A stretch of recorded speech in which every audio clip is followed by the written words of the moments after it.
Hindi nga makapaniwala si Sam na siya ang piniling maging team leader sa kanilang mission. Sabi pa nga sa kanya na magaling si Sam ang dapat lang na maging leader ito. Sagot naman ni Sam na tama daw ba na siya ang napiling leader ng kanilang operasyon. Wala ngang tiwala si Sam sa kanyang sarili. Sa likod naman ay hanggang ngayon ay hindi pa din nakakalimutan ni Gabo ang atraso sa kanya ni Django.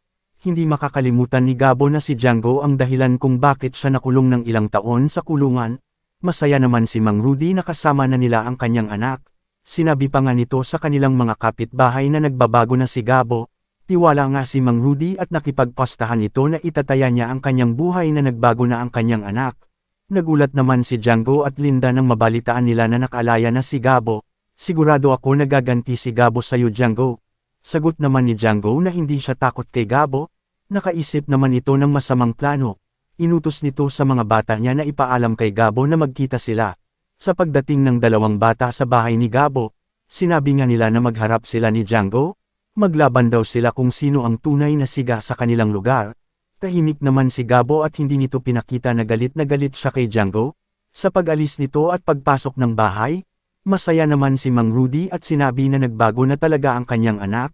Sambit naman nina Elton na nagbago na nga si Gabo at hindi na ito tulad ng dati na basagulero. Dahil doon ay sinabi ni Mang Rudy na ipupuste niya ang kanyang buhay na nagbago na ang kanyang anak. Sagot naman ni Aling Betchay na pupuste din siya. Hindi nila alam na wala pa din pinagbago si Gabo at mainitin pa din ang ulo nito. Kaya naman sa paglabas ni Gabo ay nagwala ito na ikinagulat ng lahat. Galit na sigaw ni Gabo na nasaan si Django.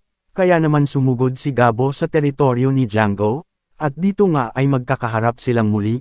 Hindi nga papayag si Gabo na hindi siya makapaghigante kay Django sa ginawa nito sa kanya. Hindi naman kakayanin ni Django nang magkaharap sila ni Gabo. Hindi niya inaasahan na matatalo siyang muli ni Gabo sa kanilang paghaharap.